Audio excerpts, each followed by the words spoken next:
Hello students, welcome back to Sachin math classes. जो हमारा MSc का हमने नया मैथ स्टार्ट किया है अभी, फ्लूइड मैकेनिक्स एम से एम्फियोलॉजी। इसके ऊपर आज हमारा लेक्चर नंबर 3 है। अभी हमने फ्लूइड मैकेनिक्स टॉपिक पहले स्टार्ट किया हुआ है, सेम्फियोलॉजी को हम बाद में पढ़ेंगे कि सेम्फियोलॉजी क्या होती है, सब बाद में पढ़ेंगे। अभी फ्लूइड मैकेनिक्स टॉपिक स्टार्ट किया हुआ है हमने, ठीक है। तो इसके ऊपर आज हमारा लेक्चर नंबर 3 है बेटा। लेक्चर 1 और लेक्चर 2 का लिंक नीचे डिस्क्रिप्शन में मैंने पीडीएफ ही बना दिया है, मतलब वो बना दिया है, प्लेलिस्ट बना दिया है, वहाँ जाकर प्लेलिस्ट ज्वाइन कर लीजिए। और नोट्स का पीडीएफ चाहिए तो आपको टेलीग्राम चैनल का लिंक दिया हुआ है बीएससी एमएससी नोट्स के नाम से, वो ज्वाइन कर लीजिए, वहाँ पे आपको सारे नोट्स मिल जाएंगे, ठीक है। और बाकी भी आपको एमएससी का और कोई नोट्स भी चाहिए तो वो भी अवेलेबल है। तो आज का टॉपिक क्या है बेटा कि मटेरियल डेरिवेटिव क्या होता है एंड एक्सेलरेशन क्या होता है। मटेरियल डेरिवेटिव निकालेंगे तो उसी से हमारा एक्सेलरेशन कैसे निकलेगा, ये हमारा आज का टॉपिक है। बहुत ही इंपॉर्टेंट टॉपिक है, बहुत ही ईजी भी है। क्या बोल रहा है, एफ हमने क्या ले लिया, कोई स्केलर फंक्शन ले लिया, लेट कर लिया। एफ क्या है हमारा, कोई स्केलर फंक्शन है बेटा, associated with the property of fluid. Fluid की प्रॉपर्टी को एसोसिएट करा है, मैंने पहले ही बता दिया, जो किसी भैंस के आसानी से फ्लोस के उसको हम फ्लूइड बोलते हैं, ठीक है। तो इसके बाद क्या है, एफ हमने कोई स्केलर फंक्शन लिया है। पहली बात क्या है, एफ हमारा क्या है, स्केलर फंक्शन है, बस छोटी छोटी चीजें याद रखना है यहाँ पे। उसके बाद क्या करें, suppose A particle of fluid move, हमने एक पार्टिकल ले लिया P, fluid move from P. जो फ्लूइड है पार्टिकल का, जो फ्लूइड का पार्टिकल है वो कहाँ से मूव कर रहा है, फ्रॉम पॉइंट पी से। पी हमने यहाँ पे डायग्राम में देखो, ये हमने 3 एक्सिस ले ली, एक्स एक्सिस, वाई एक्सिस और जेड एक्सिस। ओ से ले, ये ओ सेंटर मान लिया हमने, ओ से लेके पी तक एक लाइन खींच ली और पी पे ये इसको क्या मान लिया, एक पी पॉइंट मान लिया हमने, ठीक है। इस पी के कोऑर्डिनेट क्या है, एक्स वाई और जेड, ठीक है बेटा। पी के कोऑर्डिनेट्स क्या है, एक्स वाई और जेड हमारे पी के कोऑर्डिनेट्स हैं।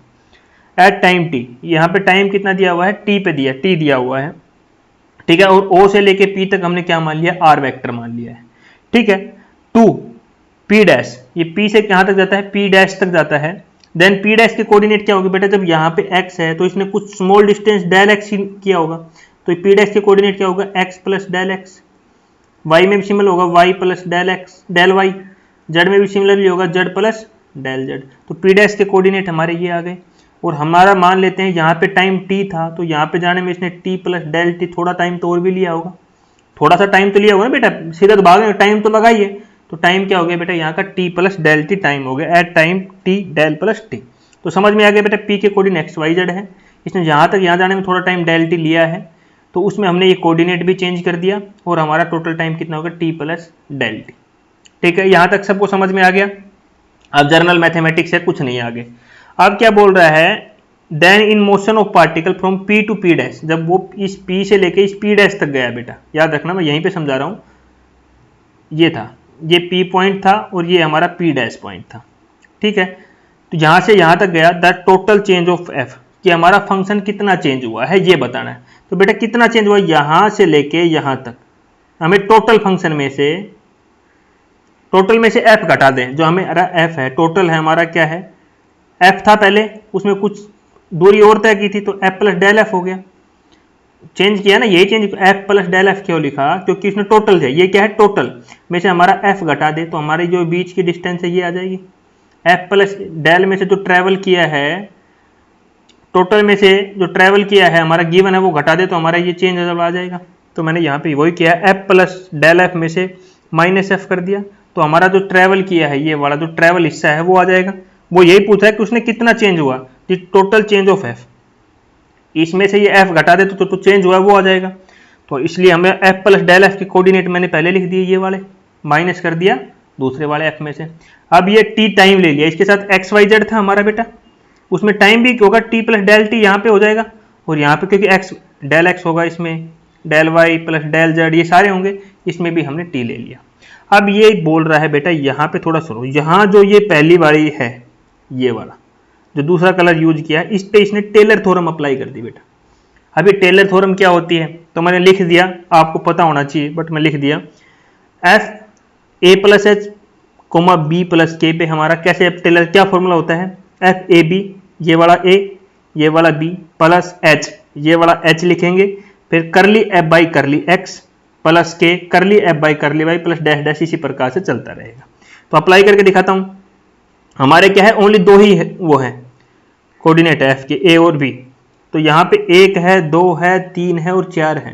तो बेटा इसको लिखेंगे, पहले पहले अक्षर वाले लिख रहे हैं इसमें, देखो ए बी ओनली पहले पहले वाले लिखे हैं, ए और बी, तो इसके पहले पे लिखेंगे तो एक्स वाई जेड और टी, एक्स वाई जेड और टी आ गया। उसके बाद क्या है एच, एच की वैल्यू हमारी क्या है डेल एक्स लिख दिया।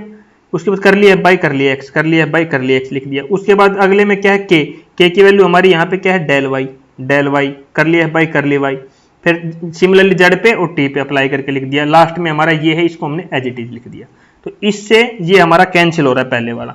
तो यहाँ पे इस साइड में क्या होगा, एफ से ये एफ कैंसिल हो रहा है, तो यहाँ पे क्या बचेगा ओनली डेल एफ बचेगा हमारा। तो यहाँ मैंने डेल एफ लिख दिया, और यहाँ पे ये 3 टर्म बीच की ये 4 टर्म बची है, इसको मैंने यहाँ पे एज इट इज लिख दिया है। ठीक है बेटा, कुछ नहीं किया, बिल्कुल सिंपल सा है। आगे देखो, आगे क्या करेंगे, अब divide both side by del T से दोनों साइड डिवाइड कर दिया। तो मैंने रेड पेन से लिखा है, दोनों साइड जो इक्वेशन पीछे थी उसको डेल टी से डिवाइड कर दिया। ठीक है, फिर लिमिट अप्लाई कर दिया कि डेल टी टेंस टू 0, दोनों साइड मैंने बेटा यही डेल टू टेंस टू 0 कर दिया। बेटा ये यहाँ पे ब्रैकेट आएगा, ठीक है, मैंने ब्रैकेट रखा क्योंकि होल पे लगा रहे हैं डेल टी इक्वल टू 0। जब बेटा डेल टी, एक बात सुनना यहाँ पे थोड़ा सा इंपॉर्टेंट चीजें हैं, जब इसको हम डेल टेंस टू 0 और करली एफ अपॉन करली टी होता है, क्या है, सॉरी करली बोला हूं, del T del F upon, देखो यहाँ देखो, limit del T tends to 0 del F upon del T. बेटा ये डेल है, मैं करली बोल रहा हूं बार बार, ये डेल है, डेल टी है। जब इस प्रकार से है तो हम बेटा इसको क्या लिखते हैं, फुल फंक्शन की फॉर्म में लिख देते हैं D F by D T.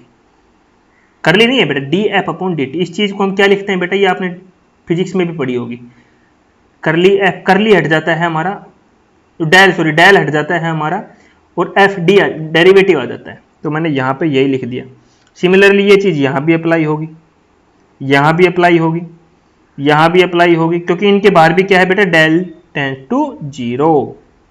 तो हमने लिख दिया ये D x upon D T होगा, ये D y upon D T होगा, ये D z upon D T होगा। अब सभी को पता है, मैंने पहले लेक्चर से पढ़ा था, u की वैल्यू क्या होती है D x upon D T, v की वैल्यू क्या होती है D y upon D T. ये वेलोसिटी बेटा, वेलोसिटी के कंपोनेंट थे, याद करो। v की वैल्यू क्या होती है u v w, w की वैल्यू होगी, ये वैल्यू होती थी बेटा u v w की, सभी को पता है कि नहीं पता। ये वैल्यू किसकी होगी u की, ये v की वैल्यू पहले लेक्चर में पढ़ाया था बेटा, ये w की, तो u v w, और D F upon D T हमारा एज इट इज है, डेल टी से डेल टी यहाँ पे कैंसिल हो रहा है बेटा। तो ये आ गया बेटा यहाँ पे। इतना किसी की समझ में नहीं आया तो मेरे को बता सकते हैं।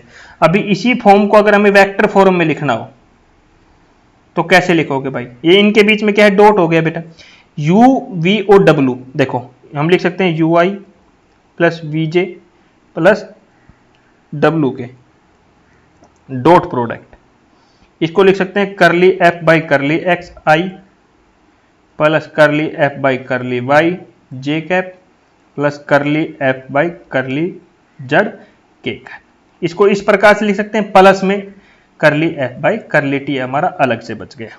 बताओ इसको इस प्रकार से लिख सकता हूं, अरे आई वेक्टर डॉट में आई 1 होता है, जे 1 होता है, जे के, देखो मैं सारी चीजें समझाता हूं, ये 1 होता है, आई और जे क्या 0 हो जाता है बेटा, के कैप करोगे 0 1 होगा, जे कैप करोगे 1 होगा, बाकी सारे 0 हो जाएंगे। तो इसको ओपन करोगे तो यही इक्वेशन आ जाएगी दोबारा, देखो मैंने आगे यही लिखा हुआ है। ठीक है बेटा, अब सभी को पता है, पहले लेक्चर से मैं पढ़ाते हुए आ रहा हूं, ये किसकी वैल्यू है बेटा, क्यू की वैल्यू है। किसकी वैल्यू है क्यू, क्यू क्या है हमारा fluid velocity, fluid velocity of the particle. Q क्या है मैं शुरू से बता रहा हूं, fluid velocity of the particle है। और इसको हम क्या लिख सकते हैं बेटा कर्ल एफ, ये मैंने पहले, ये आपका सब है ना 12th का टॉपिक आने लग गया अभी, इसको हम क्या लिख सकते हैं कर्ल एफ लिख सकते हैं।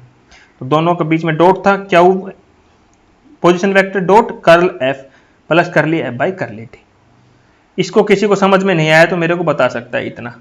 इसी में अगर हम एफ को क्या है कैपिटल एफ ले लें, सिमिलरली वी वेक्टर एफ के कैपिटल एफ ले लें तो रिटर्न कर देंगे भाई, जहां स्मॉल एफ है वहां बड़ा एफ आ जाएगा। बट इसको हम ये पढ़ो, यहां देखो इसमें यहां पे और यहां पे कुछ चेंजेस है बेटा, इसको हम इस प्रकार से भी लिख सकते हैं।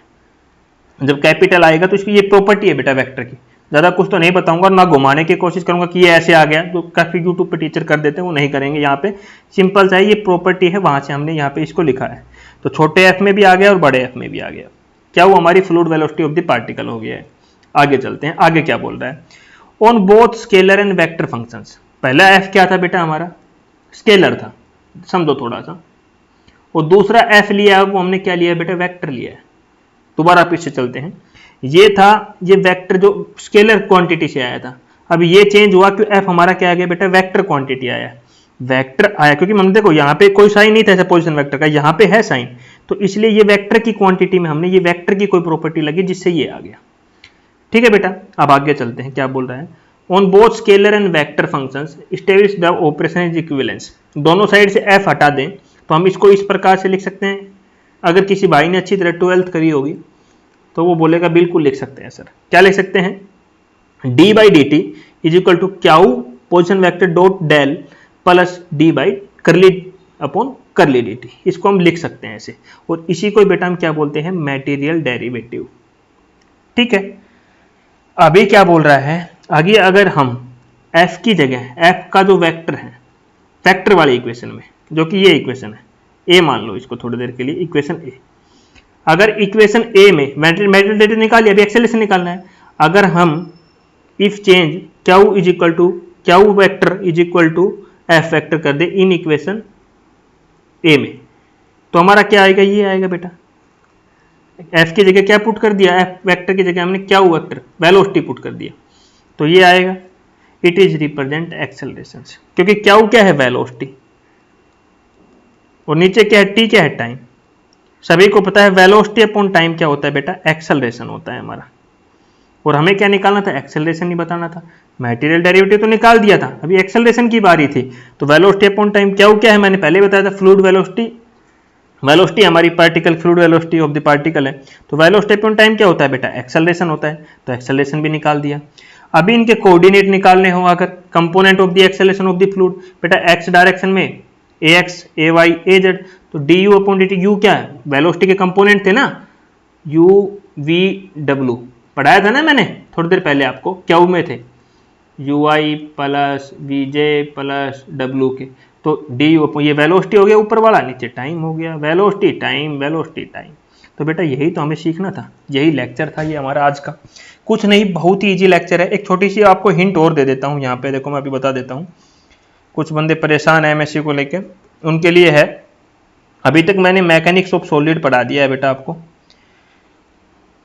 ठीक है, इंटीग्रल इक्वेशन भी पढ़ा दिया है, फ्लूइड मैकेनिक्स हमारा चल रहा है, एंड सिम्शियोलॉजी चल रहा है, सिम्शियोलॉजी, चौथा मैंने कॉम्प्लेक्स पढ़ा दिया है, कॉम्प्लेक्स का मैथ मैंने पढ़ा दिया है, पांचवा मैंने ऑर्डिनरी डिफरेंशियल इक्वेशन कंप्लीट करा दिया है, एमएससी के 5 मैथ कंप्लीट है, और नेक्स्ट फ्यूचर आगे का प्लान भी बता देता हूँ, 6 मैथ हमारा रहेगा partially differential equation, 7th math हमारा रहेगा डिस्क्रीट मैथमेटिक्स।